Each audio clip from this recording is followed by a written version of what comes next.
Hello বন্ধুরা, কেমন আছো তোমরা? আশা করছি ভালো আছো, সুস্থ আছো। আমরা ভালো আছি। সবাইকে গুড মর্নিং। স্নান করে ফেললাম সকাল সকাল। সকালে সব কাজ হয়ে গেছে। আর আজকে আমার সোমবার, আজকে একটা কিস্তি ছিল, তো সোমবার কিস্তিটা দিয়ে আসলাম।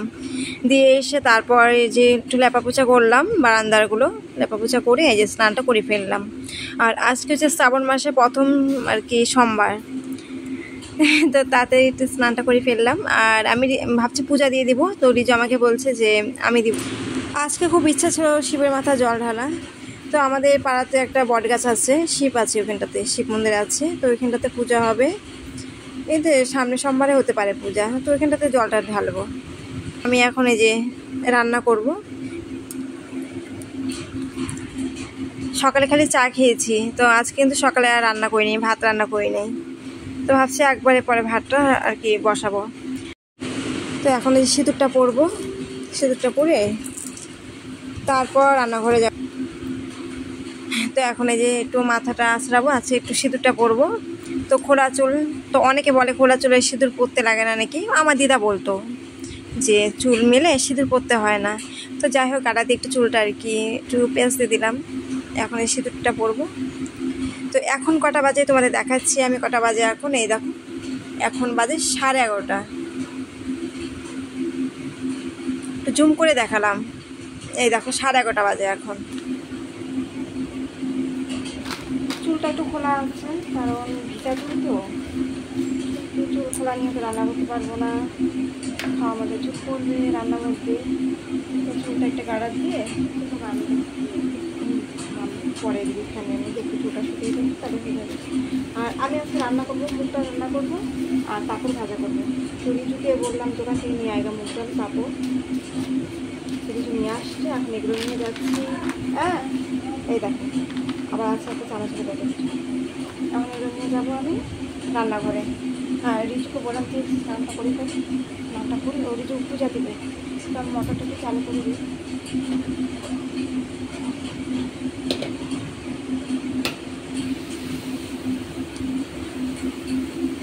মোটরটা চালু করে দিলাম। ভিডিওটা কিন্তু স্কিপ করবে না বন্ধুরা, প্রথম থেকে লাস্ট পর্যন্ত ভিডিওটা দেখো। আমি ভাবছি রান্না করব, তার আগে দেখো ঘরে অল্প চিড়া ছিল, তো ভাবলাম চিড়া পোলাওটা বানাই। চিড়া, কাঁচা চিড়া ভালোবাসে রিজু খুব, আমার কাঁচা চিড়াটা অতটা ভালো লাগে না।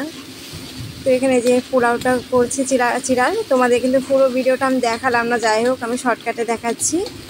এখানে সব কিছু আছে, খালি ক্যাপসিকামটা নাই। আর চিনা বাদাম টাদাম সবই দিয়েছি আমি। আর লঙ্কা দিয়েছি, দেখো একটা লঙ্কা দিয়েছি মাঝখানে চিড়ে। নতুন যারা আমার ভিডিওটা দেখছো, যদি ইউটিউব থেকে দেখে থাকো আমার চ্যানেলটা সাবস্ক্রাইব করে দাও, আর যদি ফেসবুক থেকে দেখে থাকো আমার চ্যানেলটা ফলো করে দাও। এই তো হয়ে গেছে, এখন আমি ফেলবো, রান্নাটা কষিয়ে দিব। তো দেখো রান্না মানে আমি যে চাল দিয়ে দিয়েছি সসপ্যানে, তো এদিকে ভাত হচ্ছে, আর এদিকে আমি নিয়ে আসলাম আমাদের এই নিচের ঘরে। তো এখন রিচু আর আমি খাচ্ছি।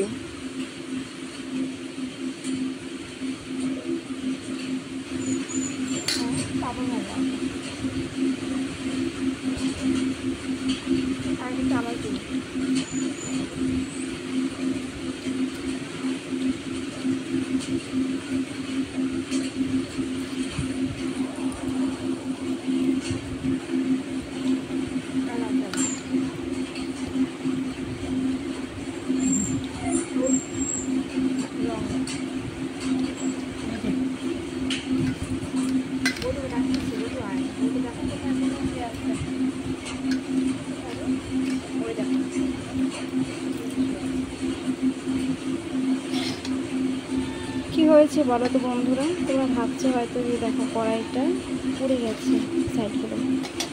ডালটা যখন হয়েছে না, ডালটা নামিয়েছি, এই যে ডালটা নামিয়েছি, তো আমি না কড়াইটা ভালো করে ধুই নাই, না ধুয়ে কড়াইটার মধ্যে তেল দিয়ে পাঁপড়গুলো ভাজছি। তো তার জন্য এই সাইড করে পুড়ে গেছে। হ্যাঁ, ডাল রান্না করবো, পাঁপড়ে ভাজবো, আর কোনো কিছু রান্না করবো না। যদি সবজি রান্না করতাম তাহলে কড়াইটা একটু ভালো করে ধুয়ে নিতাম।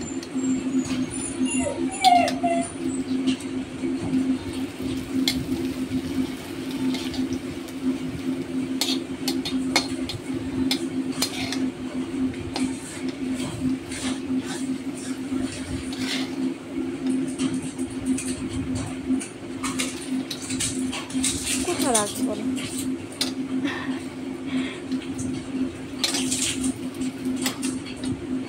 বুঝছো, এতে হয়ে গেল পাঁপড় ভাজা। পাঁপড়গুলো আমি কী করলাম বলো তো, একটা পাঁপড় চারটা টুকরো করলাম, করে তারপর ভাজছি পাঁপড়।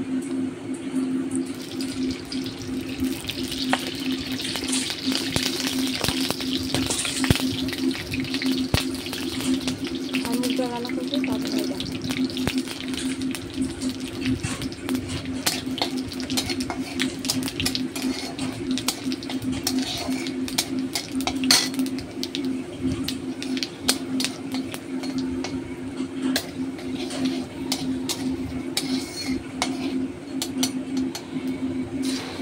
হলুদ দিয়েছি বুঝছো, ডালটা মনে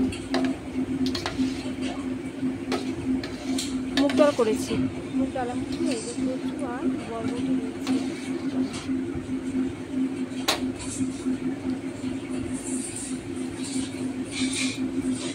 ডালটা হয়ে গেলে এখন পাপড়টা ধুয়ে দিই।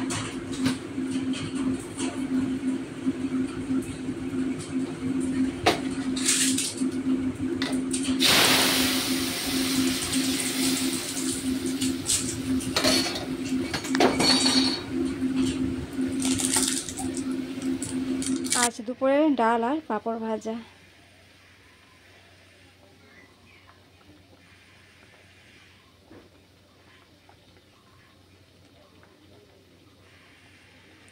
আজ অনেকদিন পর মুগ ডাল রান্না করলাম। মুগ ডালটা বেশি খাই না, ছোলার ডালটা বেশি খাই।